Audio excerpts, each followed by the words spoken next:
So divorce isn't just emotional, it's an industry. And like every industry, it runs on incentives. So the question is, do these incentives actually align with your healing? Now, before we go any further, let me say something clearly. There are good, ethical professionals in every part of the divorce world, and I work alongside many of them. Some of them refer clients to us. Some of them genuinely care. This video is not about attacking individuals. It's about understanding how the system works. Because if you don't understand the incentives inside the system, you can easily get pulled in directions that don't actually serve you. And when you're emotionally overwhelmed, that's when you're most vulnerable. So let's walk through the divorce industry honestly. So the first big secret is that the divorce is a business. Divorce feels personal, but structurally it operates like a business ecosystem. So there's lawyers, mediators, therapists, financial planners, realtors, divorce coaches, support groups, parenting coordinators, court systems. Each plays a role, each has value, but each is compensated differently. And incentives matter because incentives shape behavior, even for good people. So let's talk about divorce attorneys. Let's start with the lawyers. So the pros of this are for divorce attorneys are that they protect your legal rights, right? They navigate complex legal systems. They handle filings and deadlines. They negotiate settlements. They represent you in high conflict cases. And in abusive or complex financial situations, a strong attorney is essential.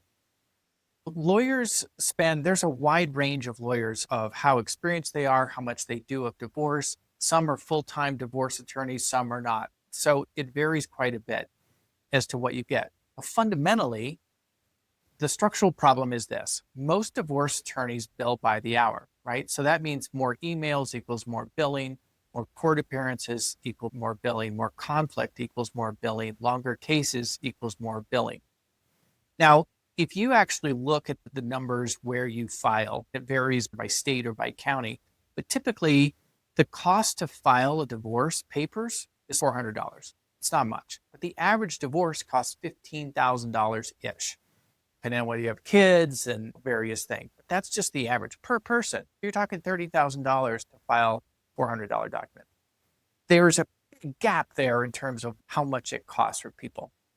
Now, I'm not saying attorneys intentionally create conflict. The system financially rewards complexity.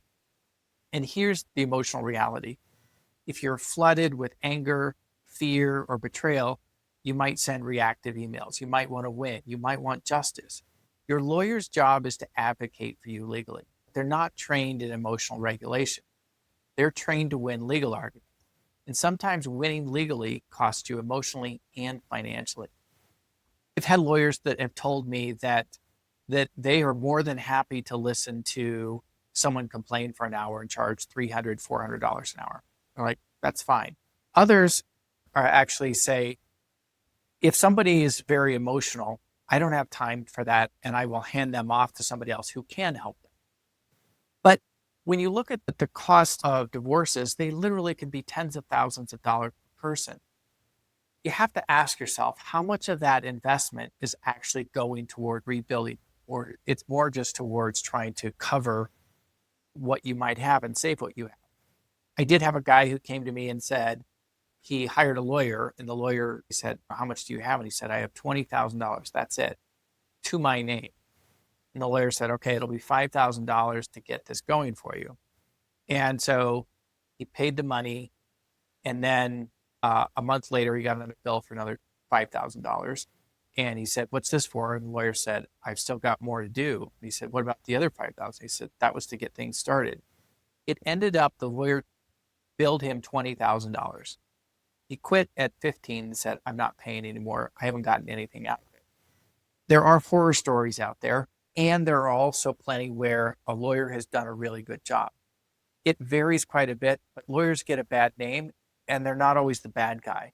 But sometimes their intention, what they're trying to do, what they get paid for, it's not an incentive to hurry up and wrap things up. Now, there are different kinds of lawyers as well. There's lawyers that really want to work together with you. Maybe you have one lawyer, maybe you have multiple lawyers that are all working together. But there is an industry out there of a variety of kinds of lawyers and what they're trying to do.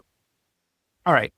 So that's the lawyer side of it. Now let's talk about therapy. Therapists are, there's a lot of therapists. And I would say most people, this is when they're struggling with the emotions, this is where they turn. Therapy can be life-saving. It helps with trauma processing, depression and anxiety, stabilization, coping skills, grief. And a good therapist can be incredibly powerful during divorce. Now, here's the gap. What most people don't realize is that divorce is a very specific psychological process, right? It involves identity rebuilding, attachment and detachment, grief completion, belief restructuring, relationship patterns, emotional regulation. And not all therapists are trained in divorce-specific recovery models. Some do focus primarily on symptom reduction. Some therapy can go on indefinitely without a structured roadmap toward identity rebuilding. Again, this is not criticism, it's clarity. So therapy is mental health treatment, right? Divorce recovery is identity reconstructions, and those aren't always the same thing. So what we find is that there's a few statistics that are helpful to know. So the average person that uses therapy after divorce spends 1.4 years doing therapy. So that's 16 months. And if you figure it's about $150 an hour, you're looking at $7,000 to $10,000 for the cost of therapy. That's if you're going every week. And there's plenty of therapists out there who have never been divorced. They've never really been trained in all of the things that happen. Divorce is like a bomb going off in your life. And so a lot of times therapists get paid for listening. Some of them can be very good, can reflect back really well, or ask really good questions. I'm surprised by how rare it is that I hear that someone says when they come to us and say, my therapist has been really helpful. A lot of people go to therapy because they really don't know if there's another option. But again, there are some really good ones, and we are starting to build a list of good ones that we can recommend. The problem is that there's so many people and they're spread out across the country, and it's hard to find good ones. The ones that are good are busy. It's a tough industry. So let's talk about the next category. So mediators. So mediators are there they are like an intermediary there between the legal documents that need to be filed and getting things done. A lot of people, sometimes they will go to a lawyer, that doesn't work out. So then they try mediation as something different, or maybe they start with mediation to see if they can do it. And mediators can really reduce the amount of court time because they're really focused on trying to get to collaboration. They can lower the costs overall. They typically charge less per hour than a lawyer. They can still do a lot in terms of what they process. They can help preserve co-parenting relationships. When both people are regulated, mediation can be excellent. Now, the problem with mediation is that divorce rarely begins with two regulated nervous systems. When people are emotionally flooded, fear drives decisions, anger drives ultimatums, grief drives concessions, and mediators can't give legal advice. They can facilitate agreements, but agreements reached when you're emotionally dysregulated can create long-term regret. So mediation works best when the emotional work is happening alongside of it, and that's rarely addressed. So here's my pro tip, though. Look for mediators that offer a fixed price for divorce, and it should be a flat fee for each party, typically under $2,000. And that should include all of the documents that you need, plus at least one mediation session as well. And these are hard to find, but what you look for is programs to just say, this is how much it costs for the entire thing, for us to do it all. And what that does is it creates alignment. And a lot of times I've seen people go to their partner and say, look, we can each spend $5,000 for a lawyer to get started for the retainer, or we can spend under $2,000 a piece and have the whole thing and have it contained and be done. And I think this is a really important thing to understand, is that these open-ended types of arrangements that people get into, for example, with a lawyer, to say, I'm just going to keep paying you until this is done. I get it, especially when it's a complex situation or there's lots of conflict. I have to have that.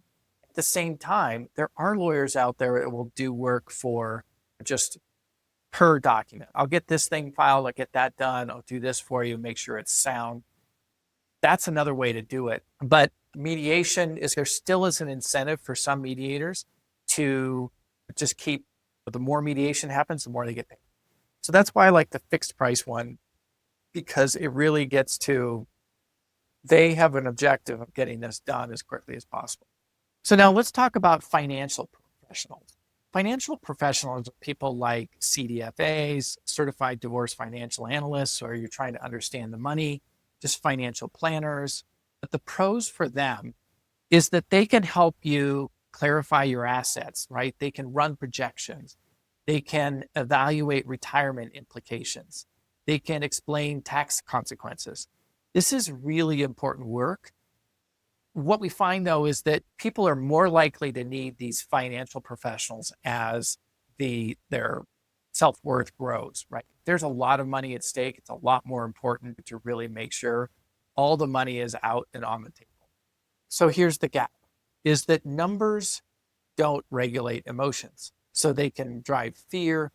It can make you oversettle. It can make you under-negotiate. It can help you or encourage you to cling to assets out of symbolism. I have to have this because it means so much to me, or because I want to hurt my partner. Financial professionals, their job is to focus on the spreadsheets, right? They're not there to stabilize your grief or understand your attachment or process what happened. They're just there to get this done and map this out. And a lot of this is one of the fields where I have really run into a lot of really good people, right? They're really good at what they do and they can analyze objectively. And that's what you want. So for them, they're in the right spot. For you, the problem is that these financial decisions often happen when your world is super chaotic and hard to process. So you might agree to things that you just aren't aware of the impact of them, or really process how big of a deal it might be. All right. Next category is realtors. So realtors are, obviously, they help sell houses, or if you own multiple houses or property. For most couples, a realtor is critical, and deciding on one might, even that in and of itself, be a difficult thing. Each partner wants a different one or something like that. Now, realtors are huge, right? They help liquidate shared property, your home, and getting money out so that you can both move on. They're also really important because they understand market conditions. They understand what's happening. They can help you get money out as fast as possible. They can also help you move your assets efficiently, right? Now, the incentive. So realtors are compensated when a home sells. The faster it sells, the faster they get paid. Again, not evil, but just the reality is that their goal is to get a sale. And in today's market, this is 2026, it's a tough thing to do, right? There's a lot, it's a buyer's market right now. But if you find a good one that can help you get out, sometimes it's worth it, right? You're both stuck until you can get that money out of the house. The other part of it, though, is that the house itself is very emotional for a lot of people. It represents security. It represents the family identity. It gives you stability for children. And if that emotional layer isn't addressed, then you might make rush decisions. You're just like, I got to get out, right? Sometimes this is where, again, the realtors I work with they tend to have come from the right place. And yet at the same time, they aren't there to help you with all of the other aspects of divorce. So they are one piece of the puzzle. Now, the next pieces of the divorce industry here are support groups. So there are a lot of divorce support groups out there. Some are pretty good. Some are purely peer-led. Some are faith-based. Some are just unstructured sharing circles. It varies a lot as to what's out there. Now, here's the risk. Support without structure can accidentally keep people stuck. Some of these groups reinforce blame. They reinforce ex-bashing, making your identity be that you're the victim. They reinforce rumination, thinking about it over and over again, right?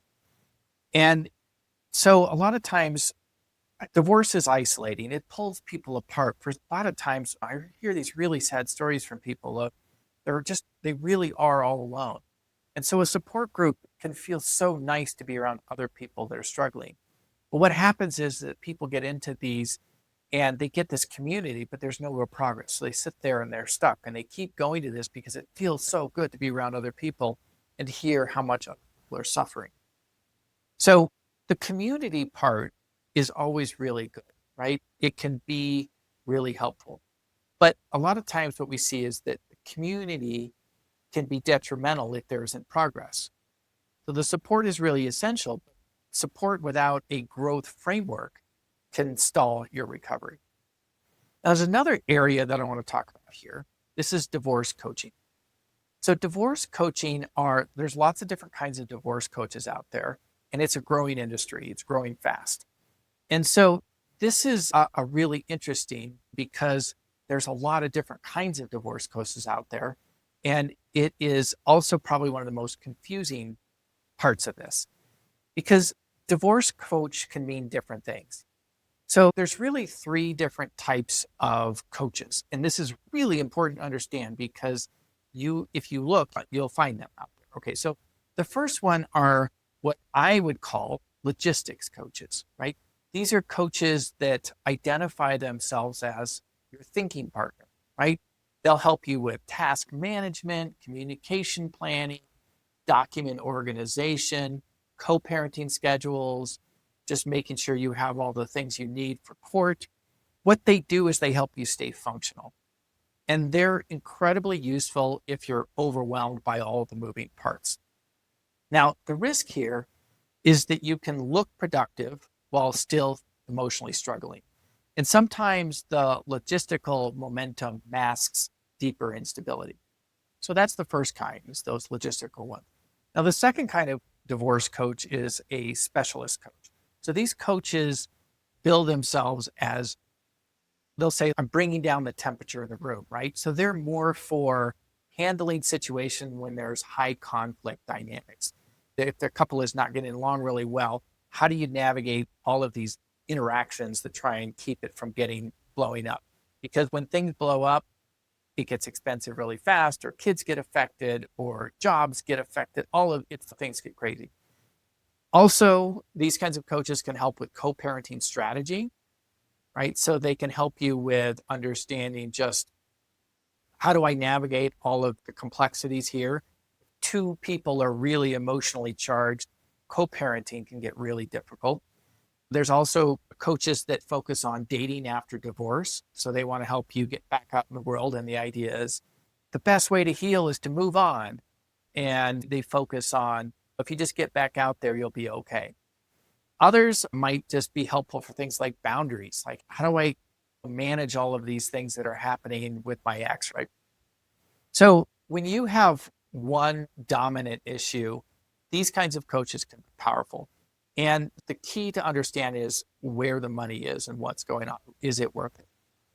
Now, the risk for these kinds of coaches is that everything starts to look like that one issue, right? Some coaches can amplify conflict unintentionally, or they can keep you activated, right? Because in the high conflict ones, it's just like the lawyers, outrage and certainty sell, right? Being able to say, I'm in your corner, I've got you, and we're going to take this person on, can keep you in a fighting stance rather than trying to work it out. So just keep in mind, if your coach is making you more reactive, more obsessed, more afraid, then that's not healing. And most of these don't really deal with the core issue, which is your emotional suffering, right? The third kind of coach is what I would call transformational coaches. So these kinds of coaches are not looking at the details, the specifics, as much as the big picture, right? So they focus on identity rebuilding, your self-worth restoration, emotional regulation, pattern awareness, attachment or detachment styles, relationship readiness. This is the deeper work. And I'm one of these, right? I'm a transformational coach. But here's the dirty secret of divorce coaching. The title is unregulated, right? Anyone can call themselves a divorce coach. There's no universal licensing, no universal standard. So you have to ask, what's your scope? What do you do? What don't you do? How do you measure progress? Do you reduce conflict or intensify it? So when you look at these coaches, there's sometimes what you need is one of these logistical coaches. Sometimes what you need is someone who is more of the task specific coach, and sometimes you want the transformational one. Ultimately, what I find is that you want to look for in the transformational coaches, are you building my independence or my dependence on you?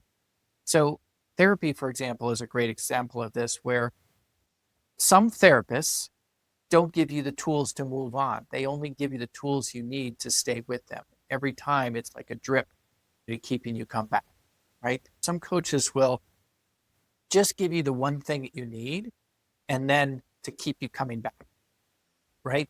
So what you want is a coach that says, here's the tools that we're going to use, full stop. You've got these and you're going to be able to use these for the rest of your life. I'm not holding anything back. My job is to get you in and out the door and be done so that you can move on with your life. So a good coach should make you calmer, clearer, and more capable over time, not more dependent. Okay. So let's step back now. Bigger industry secret is every professional handles a piece. Lawyers handle the legal stuff, therapists handle mental health, mediators handle the agreements, financial planners handle your assets, realtors handle the property, and coaches handle specific areas. But almost no one will help you with the deep emotional wound and identity rebuilding. And that's where most people suffer for years, if not the rest of your life. And here's the crazy thing. The emotional part is where most people think this is just the way it is. There's no way out of this. I just have to put up with the grief and the anger. I just have to get over it, deal with it. And next day, maybe I'll feel a little bit better.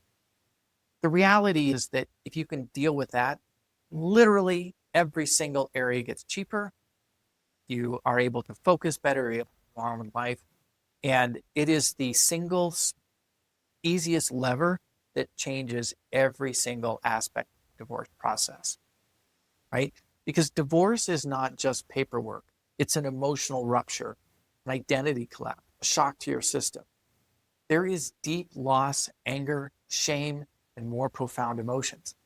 And if these areas are ignored, everything else becomes more expensive and more chaotic. People lose jobs because of their emotion. They destroy relationships with their kids. They may harm themselves. They have heart attacks, strokes. They may gain a lot of weight or lose a lot of weight. They isolate from the world, sometimes forever, all because no one supported their emotional healing. So how do you protect yourself? If you're going through divorce, here are some simple protective steps. Ask every professional how they're compensated. You want to understand their motivation for what they do. And be very aware whether escalation increases their income, right? So also separate legal strategy from emotional regulation. So there's really three pillars of divorce: the legal, the financial, and the emotional. Most people put all their money into the legal process and leave no room for the emotional aspect. So avoid major decisions when you're emotionally flooded. People make big decisions that affect the rest of their lives. Often these decisions are based on fear, guilt, or they're overwhelmed, and they're picking something that feels better than struggling for another day. So get emotional recovery support early. We hear this all the time. I wish I would have focused on me sooner. So you can track your emotional recovery objectively. You can use our free divorce recovery scorecard to see how you're doing. You can take it as many times as you want to see the changes going on inside of you. And if your emotional state improves, your legal decisions improve, your financial decisions improve, parenting decisions improve, everything improves. So we don't give legal advice. We don't sell houses. We don't earn money when conflict escalates. We don't benefit from prolonged chaos. Our work succeeds when people regulate emotionally, get their identity figured out, reduce reactivity, they can make grounded decisions, they stop repeating old patterns, they move forward with clarity. We have built a business that comes from the heart, and what we do changes people's lives for the better. Not overnight, but you will benefit from our programs for the rest of your life. Yes, we are a business, but it's not built from greed, but generosity. I do these videos because I wish I would have found the rebuilding program sooner. I wish I would have had somebody to help me get relief faster. I suffered greatly for 8 months. I don't wish that on anybody. And yet we have people that come to us 5, 10, 15 years out from their divorce, still barely functioning. The divorce industry will handle your paperwork. You need somebody to handle your recovery. We are unique in the industry. We have a 40-year history of helping people. We have tons of testimonials. More than 100,000 people have been through this program. It works. It's guaranteed. It is the smartest thing you can do. If you want to know where you are emotionally right now, what your next step should be, just start with getting some clarity. Get the divorce recovery scorecard. I'll put the link below. But understand your recovery stage. Make decisions from strength, not fear, because the real power move in divorce is not winning, it's rebuilding.